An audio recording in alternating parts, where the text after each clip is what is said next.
नमस्कार साथियों, स्वागत है आप सभी का अपनी पाठशाला पर। मैं हूं अंकित अवस्थी। आप मेरे साथ में एक ऐसी खबर डिस्कस करने के लिए जो कि देश की सुरक्षा के लिहाज से काफी महत्वपूर्ण है, क्योंकि भारत ने हाल ही में कुछ समय पूर्व सितंबर 2022 में जो अपनी नेवी की ताकत बढ़ाने के लिए जो एयरक्राफ्ट कैरियर लॉन्च किया था INS विक्रांत।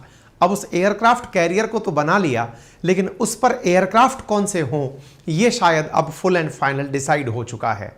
जहां तक बात है डिफेंस एक्विजिशन काउंसिल की और प्रधानमंत्री नरेंद्र मोदी की फ्रांस यात्रा की, तो उससे कंक्लूड यही किया जा रहा है कि संभवतः प्रधानमंत्री 13 और 14 जुलाई को जब फ्रांस की विजिट पर होंगे, वहां पर गेस्ट ऑफ ऑनर बनेंगे, वहां की बेस्टाइल डे परेड के ऊपर मुख्य अतिथि बनेंगे। उस समय पर संभव है कि प्रधानमंत्री द्वारा जिस प्रकार से भारतीय वायुसेना के लिए 36 राफेल फाइटर जेट खरीदे गए थे, ठीक उसी प्रकार से भारतीय नौसेना के लिए भी 26 राफेल MM का मतलब है जो वहां पर मराइन के लिए यूज किया जाता हो, समुद्री के लिए यूज किया जाता हो, उन राफेल का भी सौदा कंप्लीट किया जा सकता है। आज के सेशन में जानेंगे क्या डिफरेंस है राफेल जो वायुसेना वाला है और राफेल M जो कि मराइन के लिए है, समुद्र के लिए है, उनका अंतर भी हम जानेंगे। इसके साथ साथ ये 26 राफेल क्या पहले वाले राफेल से अलग हैं? क्या हम ऑलरेडी वायुसेना के राफेल को, वायुसेना वाले राफेल को नौसेना में यूज नहीं कर सकते? साथ साथ INS विक्रांत का क्या महत्व है, बेस्टाइल डे परेड का क्या महत्व है, फ्रांसीसी क्रांति से इस बेस्टाइल डे परेड का क्या महत्व है और फ्रांसीसी क्रांति किस प्रकार से भारत के लिए महत्वपूर्ण है, सारी बातें आज के सेशन में होने वाली। तो जल्दी से इस सेशन को सभी साथियों से साझा कर दीजिए। चैनल पर नए हैं तो सब्सक्राइब करिए और जानना शुरू करिए। साथियों, जैसा कि आपके सामने एक न्यूज कटिंग दिखाई पड़ रही है, अगर आप इसे गौर से देखें तो आपने यहां पर एक कटिंग देखी जिसमें यह दिख रहा है कि प्रधानमंत्री Shri Narendra Modi commissioned India's first indigenous aircraft carrier INS Vikrant in Kochi. ये खबर कब की है? तो साथियों ये सितंबर 2022 की खबर है। सितंबर 2022 को क्या हुआ? भारत ने अपना खुद का स्वदेशी निर्मित INS विक्रांत बना लिया था। ये क्या था? जैसा आपने शब्द से सुना, INS विक्रांत एयरक्राफ्ट कैरियर था। एयरक्राफ्ट कैरियर का मतलब जो पानी में तैरते तैरते अपने ऊपर एयरक्राफ्ट को होल्ड कर सके, that is aircraft carrier. Aircraft बोले तो फाइटर जेट्स। समुद्र की इतनी बड़ी सीमा, 7,500 किलोमीटर से अधिक समुद्री सीमा हमारे पास है।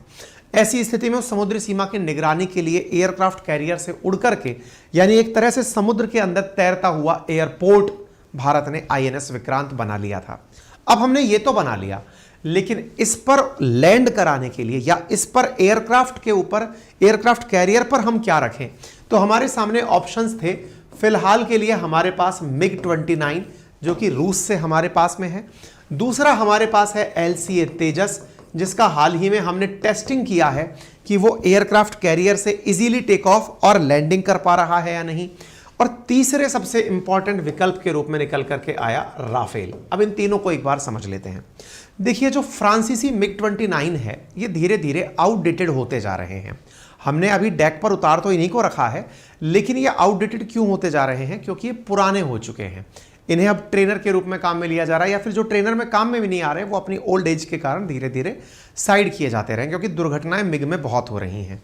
इसके चलते इनका तो टाइम पूरा हो रहा है। बात की जाए LCA तेजस के, लाइट कॉम्बैट एयरक्राफ्ट, जिसने बहुत अच्छे से इंडिजीनियसली बना, भारत का ही बना हुआ LCA तेजस, जिसने एयरक्राफ्ट से सक्सेसफुल टेक ऑफ किया, एयरक्राफ्ट पर जिसने एयरक्राफ्ट कैरियर पर जिसने पर्सनली टेक ऑफ भी किया और रुका भी, जहां पर आकर के लैंड भी किया, वो LCA तेजस आने में अभी लगभग 7 साल का समय लग सकता है, क्योंकि बड़ी स्केल पर अभी तो टेस्टिंग चल रही थी। अब उसका सेना में शामिल होने में 2030 तक का संभावना व्यक्त की जा रही है। हालांकि जब फास्ट फॉरवर्ड किया जाएगा तो संभव है जल्दी आ जाए।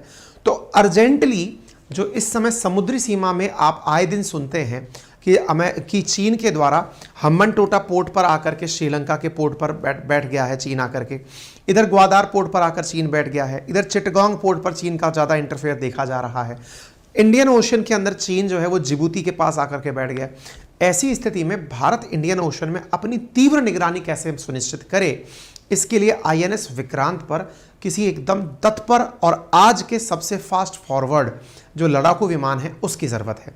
इसी ज़रूरत को ध्यान में रखते हुए भारत की तरफ से राफेल केवल और केवल अपने INS विक्रांत या फिर कोई भी एयरक्राफ्ट कैरियर जो हमारा है उसके लिए खरीदे जा रहे हैं। तो आप यहां देख सकते हैं कि भारत के अंदर डिफेंस टेक्नोलॉजी के ऊपर जो बातें चल रही हैं, प्रधानमंत्री Narendra Modi embark France trip, navy zeroes in naval Rafale jet deal likely during PM's France visit. ये लाइकली क्यों कहा जा रहा है? क्योंकि इस पर अभी ऑफिशियल अनाउंसमेंट नहीं हुआ है। Indian navy to get 26 Rafale M fighter and 3 attack submarine from France. ये खबर मार्केट के अंदर तैरने लगी। अब इसके बारे में सवाल बना कि यार अभी तक कोई भी डिक्लेरेशन आया नहीं है, तो बात कहां से आ गई? ये है वो राफेल। आपको मालूम होना चाहिए भारतीय वायुसेना में 7 साल के अंदर 36 राफेल आ चुके हैं और वो पूरी तरह वायुसेना के अंदर शामिल हो चुके हैं। अच्छा, थोड़ी सी जानकारी यहां पे ही जान लेते हैं। दोनों राफेल में क्या अंतर है? एक तो वायुसेना के पास राफेल है जो दैसो एविएशन द्वारा फ्रांस द्वारा बनाया गया है, और मैरीन राफेल में क्या अंतर है? देखिए, जो ये वाला एयरक्राफ्ट है ना, जो फ्रांस का जो वायुसेना के लिए है, इसका जो इंजन है, या फिर ये कहिए कि इसकी जो पावर है, वो मराइन वाले से थोड़ी कम है। समुद्र वाला ज़्यादा सक्षम है। क्यों सक्षम है? क्योंकि जो एयरक्राफ्ट कैरियर होता है ना, उसकी लंबाई ज़्यादा नहीं होती है। बहुत कम समय में आपको बहुत तीव्र गति से टेक ऑफ और लैंडिंग करनी होती है। अगर आपने थोड़ा सा भी ज़्यादा समय ले लिया तो संभव है कि आप पानी में ही गिर जाएं, क्योंकि समुद्र में ही तैरता है कैरियर समुद्र में तैर रहा है, और आपको बहुत कम समय में उठ करके ऊपर जाना है, और बहुत तेजी से जब नीचे आओगे उस समय अरेस्ट लैंडिंग का मतलब हुआ कि आपको रबड़ से रोका जाएगा। इन दोनों के लिए ही जो कैरियर चाहिए होते हैं वो बहुत मजबूत होते हैं, और साथ में जो एयरक्राफ्ट है वो भी बहुत पावरफुल चाहिए होता है, ताकि वो एक ही बार में स्काई जंप कर सके। इसीलिए दोनों के अंदर डिफरेंस है, इसीलिए हम एयरफोर्स वाले को वहां यूज नहीं कर रहे हैं। अब थोड़ा आगे बढ़ते हैं। क्या प्रधानमंत्री फ्रांस जा रहे हैं? क्या हमने अमेरिका अभी यात्रा की थी तब अमेरिका के पास कोई फाइटर जेट नहीं था क्या, जैसे हम यूज़ कर लें? बहुत सारे सवाल आपके दिमाग में आ सकते हैं। पहले इसकी भी जानकारी मैं आपको दे देता हूं, फिर आगे चलेंगे। देखिए, भारत के पास ना ऑप्शंस में फ्रांस है, रूस है और अमेरिका है। ये 3 बड़े हमारे पास में एक तरह से एयरक्राफ्ट सप्लायर्स हैं। एयरक्राफ्ट सप्लायर्स में रशिया के हालात क्या हैं वो आपको पता है। भारत तेल के अलावा वहाँ से अभी कुछ और खरीद नहीं पा रहा है, क्योंकि उनकी स्थिति इतनी अच्छी नहीं है कि वो एक्सपोर्ट करने की स्थिति में हो। दूसरी तरफ से आता है अमेरिका की तरफ से हमने मांगा था, उनका हॉर्नेट एयरक्राफ्ट है वो हमने मांगा था एयरक्राफ्ट कैरियर पर लैंड कराने के लिए। हमने उसकी टेस्टिंग भी की थी, लेकिन वो हमारे एयरक्राफ्ट कैरियर पर सक्सेसफुल नहीं रहा। ऐसी स्थिति में भारत को राफेल ज़्यादा सही लगा, क्योंकि राफेल और हॉर्नेट दोनों का कंपटीशन हुआ, उसमें राफेल जीता, इसलिए हमने राफेल को परमिशन दिया। तीसरी सबसे बड़ी बात, भारत और फ्रांस की सरकार के बीच गवर्नमेंट टू गवर्नमेंट डील होती है, यानी सरकार और सरकार के बीच में कोई बिचौलिया नहीं होता, जिसकी वजह से किसी प्रकार के घोटाले का कोई डर हो। ठीक है, तो प्रधानमंत्री जब आप यहां जा रहे हैं तो नेवल वर्जन राफेल की जेट यहां पर डील फाइनल हो सकती है, ऐसा माना जा रहा है। आरएफआई नाम से एक न्यूज़पेपर है, उसमें भी यह सुर्खी है कि प्रधानमंत्री को मैक्रोन द्वारा, जो फ्रांस के राष्ट्रपति हैं, उनके द्वारा इनवाइट किया गया as an guest of honour on Bastille day parade. अच्छा, ये बेस्टाइल डे परेड क्या होती है? अच्छा, ये भी बहुत ही इंपॉर्टेंट चीज़ है, इसके बारे में भी थोड़ा सा जान लीजिए। देखिए क्या है, प्रधानमंत्री 13 और 14 जुलाई के दिन फ्रांस जा रहे हैं, और वहाँ पर ऑलरेडी भारत के द्वारा 269 डिफेंस मेंबर्स, हमारे सैनिक भेजे जा चुके हैं। वो भी बेस्टाइल डे परेड में शामिल होने गए हैं, वो भी परेड के अंदर हिस्सा लेंगे। आप यहाँ पर भारतीय सैनिकों को अभ्यास करते हुए देख सकते हैं। ये बेस्टाइल डे परेड से पहले रिहर्सल करती हुई भारतीय सेना है। ये बेस्टाइल डे परेड है क्या? देखिए, जिस प्रकार से भारत के अंदर गणतंत्र दिवस, स्वतंत्रता दिवस काफ़ी प्रमुख मायने रखने वाले दिवस हैं, ऐसे फ्रांसीसी क्रांति के अंदर बेस्टाइल डे की क्रांति बहुत महत्वपूर्ण या मायने रखती है। हुआ क्या था? असल में ये कहा जाता है कि फ्रांस के अंदर एक बार भीषण आर्थिक संकट आया। 1789 के अंदर फ्रांस के अंदर एक भीषण आर्थिक संकट आया। वहाँ का जो राजा हुआ करता था लुइस नाम से, उस राजा ने, मतलब वो राजा एक प्रकार का ऐसा था कि उसे ये पता ही नहीं था कि गरीबी क्या होती है, आर्थिक संकट क्या होता है। आर्थिक संकट से आम जनता जूझ रही थी, लेकिन राजा ने आम लोगों की मीटिंग नहीं बुलाई और अपने कुछ खास लोगों की मीटिंग बुलाई कि इस आर्थिक संकट से कैसे गुजरा जाए या निपटा जाए। इस पर जो आम लोग थे वो नाराज हो गए। नाराज होकर उन लोगों ने क्या किया, उन्होंने विद्रोह करना शुरू कर दिया। किस चीज का विद्रोह करना शुरू कर दिया? राजा का। आपको याद होना चाहिए, फ्रांसीसी क्रांति भारत के अंदर भी बहुत मायने रखती है। आज हम जिस लिबर्टी, इक्वालिटी, फ्रेटर्निटी की बात करते हैं, ये फ्रांसीसी क्रांति से ही आए हुए शब्द हैं भारतीय संविधान के अंदर। ठीक है, तो वहां पर लोगों ने क्या किया कि विद्रोह किया। तो राजा ने तंग होकर के विद्रोहियों को जेल में डाल दिया कि तुम आम लोग हो, आम लोग बैठक में क्या करेंगे। ये बिल्कुल वैसे ही था जैसे किसी देश के अंदर चुनाव में भाग लेना, है ना, चुनाव के अंदर भागीदारी से रोकना, ऐसे ही कुछ ऐसा हाल यहाँ पर था। तो बेस्टाइल डे के अंदर क्या हुआ कि जो मतलब आम जनता थी जिसने राजा के खिलाफ विद्रोह किया कि हमें भी बैठक में शामिल करिए, उस आम जनता को राजा ने जेल में डलवा दिया। जनता नाराज हो गई। जनता ने नाराज होकर के अपने कुछ करीबियों को जेल से छुड़वा लिया, और इस अवसर पे जब उन्होंने जेल से छुड़वाने के लिए जेल पर धावा बोला, इस अवसर को ही बेस्टाइल डे परेड के नाम से जाना गया। उस जेल का नाम बेस्टाइल जेल था, जहां पर विद्रोहियों को रखा गया था। वो विद्रोही जो राजा से समानता की मांग कर रहे थे। कौन सी समानता? कि आपके यहां आर्थिक संकट आया है तो आम आदमी से क्यों बात नहीं कर रहे हैं। जैसे इंडिया में जब 1927-28 का साइमन कमीशन आप सुनते हैं, तो भारत में साइमन गो बैक के नारे क्यों लगे थे? क्योंकि साइमन कमीशन में कोई भी इंडियंस शामिल नहीं था। इस बात का हमने विरोध किया था। एग्जैक्टली फ्रांस के अंदर बेस्टाइल डे मायने क्यों रखता है?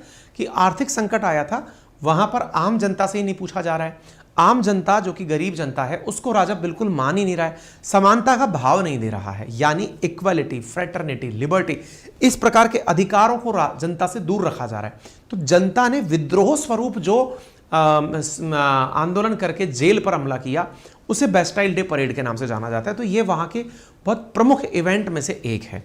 उस इवेंट में शामिल होने के लिए भारत के द्वारा अपने 4 राफेल लड़ाकू विमान भी भेजे गए हैं और 2 C-17 ग्लोब मास्टर भी भेजे गए हैं। आपको मालूम होना चाहिए कि भारत के द्वारा बेस्टाइल जेल की कहानी मैंने आपको बताई कि क्या है। इसके साथ साथ आपको यहाँ पर मालूम हो कि इस पूरी मतलब जो परेड हो रही है, इसमें 4000 से ज़्यादा सैनिक, 200 से ज़्यादा घोड़े इसके अंदर हिस्सा लेंगे। 200 घोड़े, 71 प्लेन, 25 हेलीकॉप्टर, 221 वाहन, 4300 सैनिक इस परेड के अंदर हिस्सा ले रहे हैं। यहाँ पर बहुत ही काफ़ी मायने रूपपूर्ण तरीके से मनाया जाता है। ये हमारा ग्लो मास्टर है और ये साथ में उड़ते हुए राफेल हैं। इवन एक तस्वीर और आई जिसमें राफेल उड़ते हुए फ्यूल भर रहा है, जरा आप भी देखिए। ये ग्लो मास्टर है, ये राफेल है और ये राफेल गया और इस पंप के अंदर ये एंट्री किया और यहाँ पर उड़ते उड़ते इसने तेल भरा है। तो ये भी अपने आप में काफ़ी गूज़बम्स देने वाली चीज़ है। ये सब लोग मिलकर कहाँ गए हैं? ये सब इसी बेस्टाइल डे परेड में पहुँचे हैं। ठीक है, क्या भारत ये राफेल की बात अभी अभी शुरू किया है? नहीं, भारत की कई समय से बातचीत चल रही है कि इस बारे में कैसे काम किया जाए। लगभग 45,000 करोड़ की यह डील हो सकती है।